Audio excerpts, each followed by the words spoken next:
একটা বাইজি একটা মুজরাওয়ালির কাছ থেকে নিশ্চয়ই সার্টিফিকেট নেওয়ার কোনো দরকার নেই। আপনারা ভাবছেন কার কথা বলছি, তো চলুন ভিডিওটা শুরু করি, সবটাই বুঝতে পারবেন। Hello, welcome back to our channel Bengali blogger Moumita. তোমরা সবাই কেমন আছো? আশা করি তোমরা সবাই খুব খুব খুব ভালো আছো। শু গেছিল বিয়ে বাড়িতে, গেছিল গাড়ি করে বিয়ে বাড়িতে, যার কারণটাও বললো। সত্যি কথা বলতে যারা বনগা লোকালে উঠেছে তারাই কেবল জানে এর জ্বালাটা কি, ঠিক আছে? তো আমার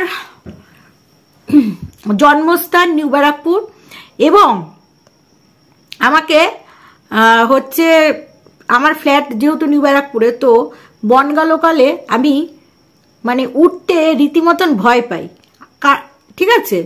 তো কখনো বনগা লোকাল, হাসনাবাদ লোকাল, দত্তপুকুর, তারপরে হচ্ছে বারাসাত লোকালে সব থেকে ভালো লাগে আমার আর কি চড়তে।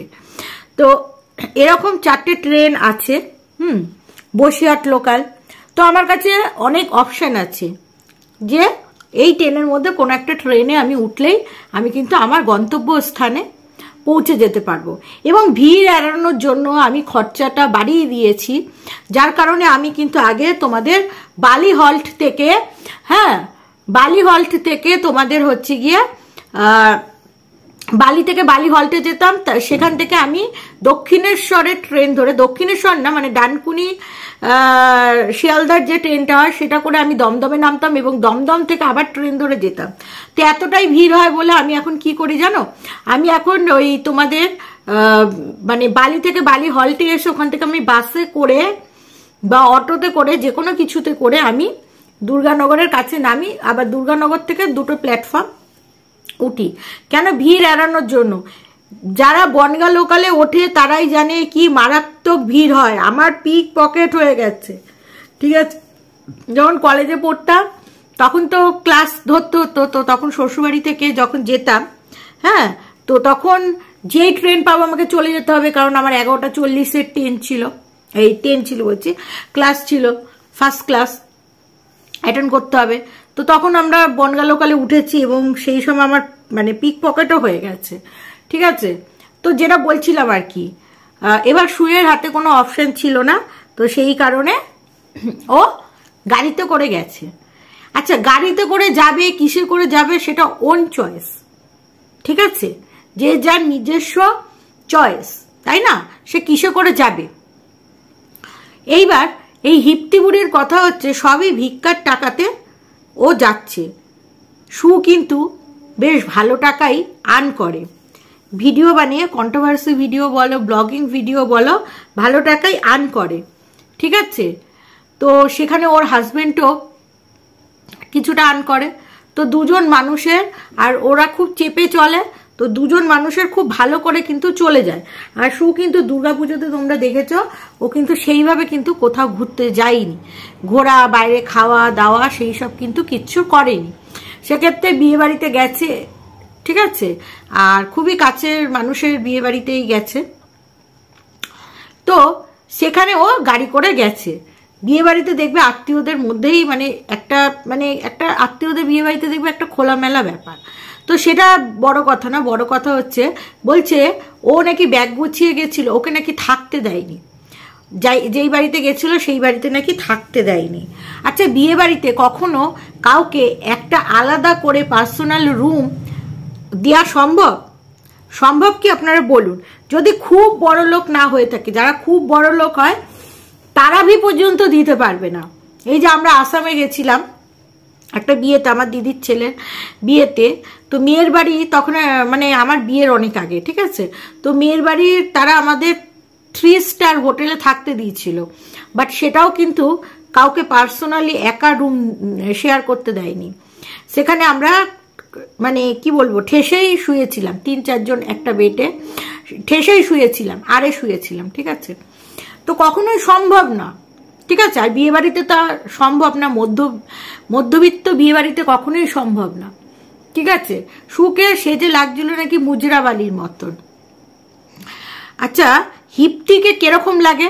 হিপ থেকে ওই পাঠাগুলো হয় দেখেন না, ওই যে পাঠাগুলো বলি হয়, পাঠাগুলোকে মানে বলির আগে যেরকম স্নান করায় পাঠাগুলোকে, নিয়ম আছে, ঠিক ওই রকম পাঠিগুলোর মতন লাগে। পাঠিগুলোও তাও একটু দেখতে সুন্দর, ওকে তার থেকেও খারাপ লাগে। মানে পাঠিগুলোকে এই কারণে বলছি, পাঠারা মানে পাঠি তো আমরা খাই মাংস হিসেবে, সেটাকে আমি ছোট করছি না, এই কারণে আমি বলতে চাইছি পাঠির যে গায়ের কালারটা মিশমিশে কালো, বা ওই যে ওর নাদিগুলো যে হয় মানে গুগুলো যে বেরোয় কালা কালা, সেটাও ভি দেখতে সুন্দর, সেটাও ভি একটা বোদের মতন শেপ হয়।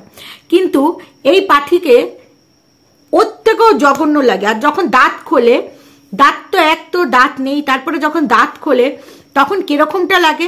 আর ফিল্টার কে লাগিয়ে বসে না? এই দেখুন আমিও ফিল্টার লাগিয়ে বসেছি। ফিল্টার না লাগালে এই দেখুন আমারও মুখে 2-1 গোটা গোটা আছে, সেটা এই যে এই ফিল্টারটা লাগিয়েছি বলে বোঝা যাচ্ছে না। ওই পচার বউ ফিল্টার ছাড়া দেখবেন তো কখনো? আমি তো চিনতেই পারি না, আমি বললাম এই টাকলি, এই বুড়ো চাচা মালটা কে এই মালটা? তারপর তো বুঝলো ওরে বাবা এ তো আমাদের পেচুরানি। কিন্তু পেচুরানি যখন ব্লগ করে, শুট করে, তখন লিপস্টিক দিয়ে ভুরু ফুরু এঁকে ফিল্টার অত্যাধিক ফিল্টার এবং দামি মোবাইল, এ আমাদেরটা কত 20,000-এর মধ্যে, ওর 80-1 লাখের উপরে ফিল্টার, মানে মোবাইলের সেই ফিল্টার। তো ওকে তো আরো দেখতে ভালো লাগবে। হ্যাঁ, হিপ থেকে কোনোদিন বলবেন তো ফিল্টার ছাড়া আসতে, তাহলে তো আপনারা ভিমলি খেয়ে যাবেন। ওরে বাবা, আপনারা ভাববেন এ কি, এ তো আমাবস্যায় আমি ভূত দেখছি, পেতনি দেখছি, পেতনি সেরকমটা লাগবে। হ্যাঁ, বিয়ে বাড়িতে ঘোড়া আসছে, সেইটাতেও ব্যাখ্যা করছে ঘোড়ামুখী। মানে কি বলবো এদের কি লেভেলে। আর এই যে আমরা মিনার পক্ষে হয়ে ভিডিও বানাই বলে, হ্যাঁ মিনার পক্ষে বলবো না, আমার যেটা সঠিক মনে হয় সেটা নিয়ে ভিডিও বানাই, আমি কারোর পক্ষে টক্ষে ভিডিও বানাই না। সেই জন্য বলছে আমাদের নাকি চরিত্রের সমস্যা আছে। কি বলবেন? তারপরে বলছে ওর শুধু গায়ে ধোলা রংটাই আছে, আর কি আছে? হ্যাঁ, ওই ধোলা রংটা ও কি বংশের প্রদীপ দিতে পেরেছে? তাহলে তো বলবো যে পচা এত পাপের ধারী, আজকে ওর মালিক এত পাপের ধারী, যার জন্য আলুর বস্তা ল্যাংড়া হয়ে বসে আছে। এই কথাগুলো বলতেও খারাপ লাগে, কিন্তু বলতে হবে, ঠিক আছে? বলতে হবে, কারণ প্রত্যেকটা কথায় কথায় পচার পেঁচুকে টেনে আনে প্রত্যেকটা ভিডিওতে। মানে পয়সা খেয়ে থাকলে যেরকম হয় না, মুখ খুলতেই হবে, যে করে হোক, কন্টেন্ট থাকুক চাই না থাকুক, ওদের সম্বন্ধে বলতে হবে।